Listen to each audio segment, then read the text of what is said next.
நீஃப்லிமாலய நேயர்களுக்கு வணக்கம். நான் உங்கள் பத்திரிகையாளர் ஆர்எஸ் கார்த்திக். என் அருகில் சக்தி சரவணன். வணக்கம். நாங்கள் ரெண்டு பேரும் இன்னைக்கு இந்த வீடியோவில் விமர்சன விவாதம் பகுதியில் பார்க்க இருக்கப்படும் சரீரம். அது என்ன சரீரம்? சரீரம்னா உடம்புன்னு அர்த்தம், சாரீரம்னா சங்கீதம்னு அர்த்தம். சரீரம் நல்ல சாரீரத்தை கேட்டதுன்னா கொஞ்சம் வளம் பெறும். ஆனால் இந்த படம் எப்படி இருக்குது அப்படின்னு பார்த்தீங்கன்னு வச்சுக்கோங்க, வளம் பெற மாதிரி இருக்குதா வாட்டுதா அப்படின்றத இப்போ பார்த்துருவோம். என்ன கதை, ஒரு நல்ல கற்பனை, நல்ல கதையை வந்து உருவாக்கி இருக்கிறாங்க. ஆனால் அந்த கற்பனை கதையாக நல்லா இருக்கும், காட்சிப்படுத்தலில் கொஞ்சம் அதிகமாகவே படுத்திடுறாங்க. ஏன்னா என்ன கதைன்னா, நீங்கள் இது வரைக்கும் தமிழ் சினிமாவில் யாருமே, தமிழ் சினிமாவில் உலக சினிமாவிலையும் பார்த்த மாதிரி தெரியல எனக்கு. என்ன கதை, ரெண்டு காதலர்களுங்க, ஒரு காதல் ஜோடி, ரெண்டு காதலர்கள், ரெண்டு பேரும் அப்பா பயந்து காதலாம் பெண்ணா மாறிடுறாப்புல, காதலி ஆணா மாறிடுறாப்புல. அப்பாவுக்கு பயந்தா? ஆமா. அப்பானா அப்பா வந்து மாமனுக்கு கட்டி வைக்க நினைக்கிறாரு. இந்த முரட்டு மாமனுக்கு பயந்து இந்த பொண்ணு ஆணா மாறுது. அந்த பையனையும், நல்லா இருக்க பையனையும் பெண்ணா மாத்தி விட்டுடுது. எனக்கு தெரிஞ்சு அதாவது திருநங்கை திருநம்பின்லாம் நம்ம கேள்விப்பட்டிருக்கோம். அது உங்க உடம்புலயே இயற்கையா அந்த சுரபிகள் ஜாஸ்தியான அதை கொஞ்சம் மாத்துவாங்க இவங்க ஆபரேஷன் பண்ணி. இதுல நல்லா இருக்க ஆம்பளையும் நல்லா இருக்க பொம்பளையும் ஆணாவும் பெண்ணாவும் மாத்திடுறாங்க. பயத்தினால இயற்கையா படைக்கப்பட்டதுல இப்படி மாத்துறீங்க. இதுதான், அதான் அது அப்படி மாத்த முடியுமாங்கிறது எனக்கு தெரியல. அதுக்கப்புறம் மாத்தின பிறகு சரி அந்த ஸ்டாண்ட்லயாவது இருந்துட்டாங்கன்னா பரவாயில்ல. மாத்தினதுக்கு அப்புறம் ஐயோ நான் கர்ப்பமா இருக்கிறேன், நான் குழந்தை பெத்தே தருவேன், எங்க அப்பா செத்து போயிட்டாரு, யார் எந்த அப்பாவுக்கு பயந்தாங்களோ அந்த அப்பா செத்து போயிட்டாரு, நான் வந்து அந்த குழந்தைய எங்க அப்பனே வயிற்றுல வந்திருக்குது, நான் பெத்தே தருவேன்னு பொண்ணு அடம் பிடிக்குது. அதுக்கப்புறம் என்ன ஆச்சு? ஒரு ஸ்டாண்ட் எடுத்தீங்கன்னா அந்த ஸ்டாண்ட்ல நிலையா இருந்தா பரவாயில்ல. நான் சொல்றது இந்த கேரக்டருங்கள்ல டைரக்டரை சொல்றேன். நல்லா இருக்கிறப்ப அது மாதிரி நல்லா முன்னாடியே மேட்ரு முடிஞ்சிருது. அதுக்கப்புறம் என்ன ஸ்டொமக் தள்ளிடுதுன்னு வச்சுக்கோங்களேன்.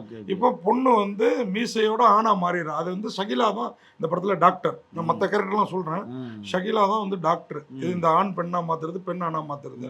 அவங்க வந்து 3 மெத்தட் இருக்குதுல்ல, 3 ஸ்டெப்ஸ் இருக்குது இதுல.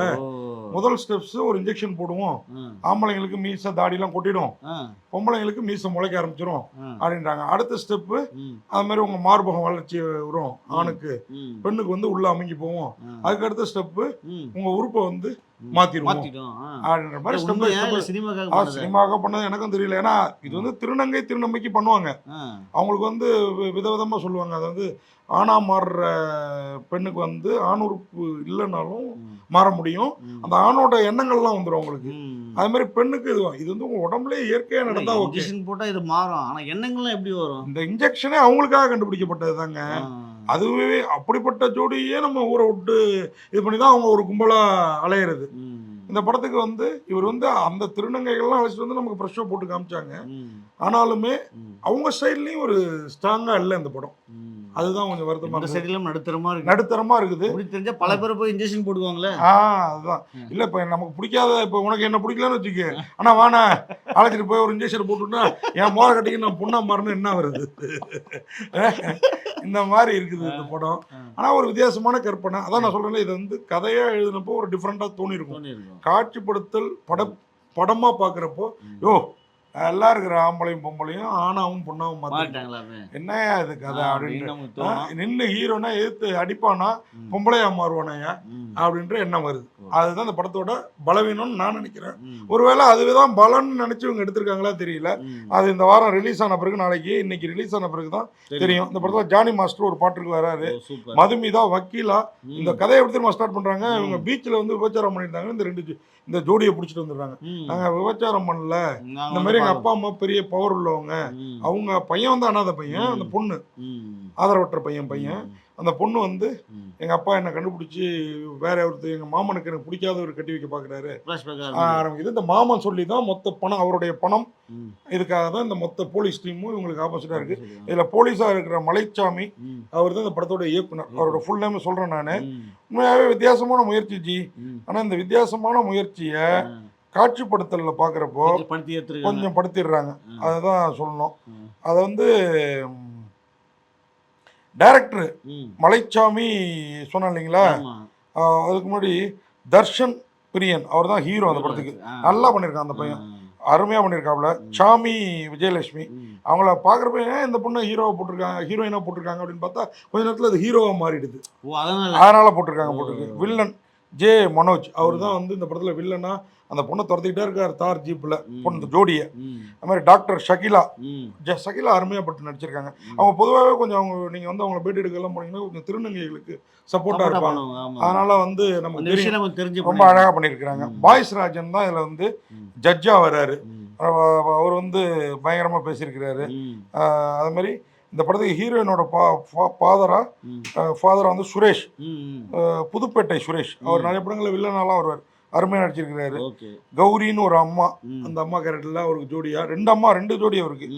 ஆமா, அட்வொகேட் மிலா, இன்ஸ்பெக்டர் ஜிவி பெருமாள் மாலைச்சாமி அவர் தான் இதில் வந்து கேரக்டர். ஓகேங்களா, அவர் தான் அந்த போலீஸ் இன்ஸ்பெக்டர். அவர் தான் காசுக்கு கட்டுப்பட்டு எல்லாம் பண்றவர். இந்த படத்தை வந்து ஜிவி பெருமாளே தயாரிச்சிருக்கிறாரு. அதை எழுதி இயக்கியும் இருக்கிறாரு. ஆமா, கற்பனை சூப்பரு. அதை இவ்வளவு காசு போட்டு 1 கோடி ரூபா 1.5 கோடி ரூபா செலவு பண்ணு சொல்றாரு. ஆமா, அது நமக்கு வந்து தாங்கல. Bharathi Raja music director.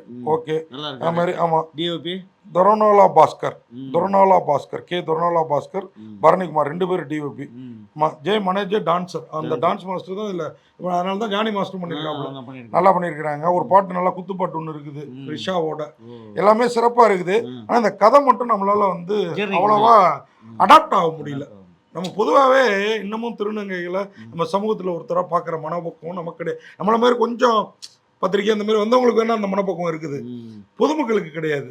அப்படிங்கிறப்ப நல்லா இருக்கிற பொண்ணையும் ஆணையும் மாத்திரிக்கிறது எப்படி எடுத்துக்க முடியும்? அதுதான் நம்மளுடைய கேள்வி. மொத்தத்தில் இந்த படம் சரீரம் நம்ம சரீரத்தை புண்ணாக்காம விட்டாங்களே அப்படிங்கிற சந்தோஷம். நான் சொல்ற பொண்ணு புரியுது. ஆமா, மாத்தி ஏத்தி போடாதீங்கப்பா ஒரு படத்தை காட்டி அப்படின்றது உண்மையா. இதுல இருக்கிற சாரீரம் பாடல்கள்லாம் நல்லா இருக்குது. அது மாதிரி ஒளிப்பதிவு நல்லா இருக்கு. மொத்தத்துல சரீரம் நம்ம சரீரத்தை பெருசா புண்ணாக்கல, அவங்க உள்ளார புண்ணாக்கிறாங்க. அதை பத்தி நம்ம ஏன் கவலைப்பட்டுக்கிட்டு? சரீரம் ஒரு ஜாலிரம் அப்படின்னு சொல்லலாம், ஜாலியா பார்த்துட்டு வரலாம். இப்படியும் கதை பண்ணலாம் அப்படின்னு பார்த்துட்டு வரலாம். நன்றி, வணக்கம். இந்த வீடியோ உங்களுக்கு பிடிச்சிருந்தா லைக் பண்ணுங்க, கமெண்ட் பண்ணுங்க, ஷேர் பண்ணுங்க, சப்ஸ்கிரைப் பண்ணுங்க.